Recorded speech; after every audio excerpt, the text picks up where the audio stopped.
Don't Change Much is a very simple, explicit, it's small steps, small little actions. Taking the first one is obviously the most important. And I've just been so fortunate to have this consistently in my life for the last 9-10 years, reiterating that it just takes small changes in your life to make a longer change over time. That's what it means. It's just take those small steps and keep cranking.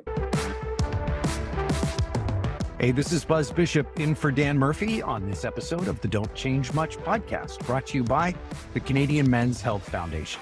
Today, we're joined by two guests who've dedicated their careers to mental wellness.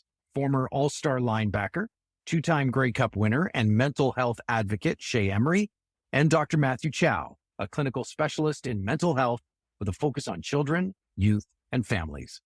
We're tackling a subject today with a lot of positive momentum behind it and a lot of room left to grow. This episode is called Normalizing Conversations About Mental Well-Being. So let's get started. I have been dealing with deep bouts of depression in waves throughout my entire life and really masked them with the action, with the busyness. And when all of that was taken away, I didn't have anything else to lean on when I wasn't playing football, and I didn't have something else to do. I was needing to recover, wanting to get back onto the field. And the dark room, the don't read, don't watch TV, don't grow really was what brought those depressive states of mind back. Also not having an identity as a football player, amongst other things, potentially not having that identity anymore. All of those things mixed into a really toxic stew. Add in hypermasculinity and don't talk about your feelings and all of those things. And it really wasn't a pleasant space to be. And then I realized I needed to do something for myself, which then in turn led to wanting to offer that to other people as well. So let's talk about Wellman Shea. This is your group to get guys outdoors throwing axes and talking about their feelings around a bonfire. Is that a good summary? Yeah, but even talking about their feelings, I think we've gone away from that. I've done probably 30 events across the country.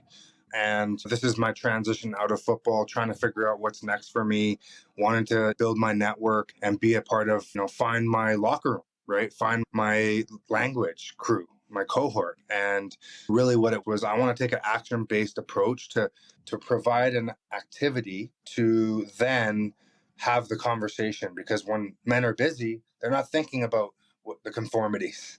They're not thinking about what the stigma is. They're like, oh, I'm building this little deck, or I'm building this bonfire. We're doing an axe throwing experience, and this guy's talking over here about something. Oh, that's cool. Oh yeah, I have that too. And that's really what it turned into, was activities and adventures for dudes to connect. And I've been doing it for about almost 9 years now, and it's basically turned into my full-time business. I have an axe throwing corporate event business where I get to either just go to a random yard.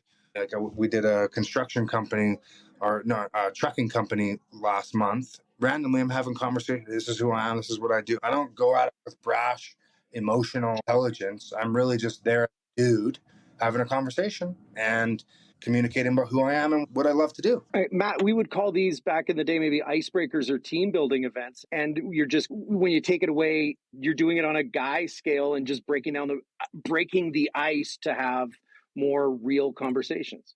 The cool thing about what Shay's talking about is that this is why men's health and mental health is a two-way street. So this is an example of actually where activities traditionally associated with men, like bonfires and axe throwing, this is actually having a positive impact on the science of mental health. Because it used to be that mental health treatment was a very passive thing, right? You have book appointments, you go in to see a therapist, you sit down and you talk about it. It's very passive. But it turns out that there's a lot more to mental health than passive things like that. Turns out that getting your blood rushing, getting your heart rate up, right? Getting involved in strenuous physical activity is excellent for your mental health, essential for your mental health.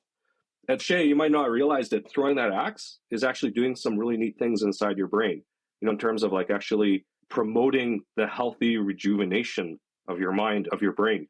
And so this is the two-way street, right? We've been talking about how it's men to get more involved in and trying to help with their mental health. Here's how men's activities, traditional men's activities, can go the other way around and actually impact on the entire science of mental health and make the science more powerful for everyone. Plot twist. I was just thinking about this whole thing is like, how are we going to get guys on couches and talking to somebody for an hour? But really, it just is about getting your heart pumping, getting off the couch, stopping scrolling, and being around other people who maybe you find out through an accident, just a random conversation, they're going through the same crap as you.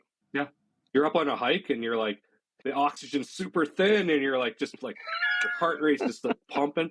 And then you suddenly have an epiphany, right? And you're talking to the guy next to you and then you reveal some vulnerability there on the top of a mountain.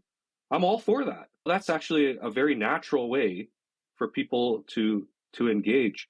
And so we're talking a lot more about getting people active, getting people moving, getting people using their bodies in the way that bodies are meant to be used, which is to be used hard, not excessively hard. We don't want people getting like serious head injuries, right? But our bodies are meant to be used, right? We are meant to have to go through recovery cycles when we break down our muscle and our bodies rebuild it again. It's actually almost like magic. But that it turns out actually promotes our mental health too. Because when we're sitting around being sedentary, scrolling on our phones all the time, our mental health actually deteriorates. It's the stuff from the internet that makes our mental health deteriorate, but it's also just the action of just sitting around. Turns out is profoundly for our health. And thanks for taking some time today. Thanks for being vulnerable, and thanks for helping us take those first steps. I hope everybody can realize that healthy men make healthy families, and that leads to a healthy community. If you think you need help with your mental health, take the MindFit Toolkit. It's barrier-free, stress and anxiety resource. The Canadian Men's Health Foundation puts it out. All three of us have done it, and you can do it too to get the help you need. Thanks for joining us today, guys. Appreciate it.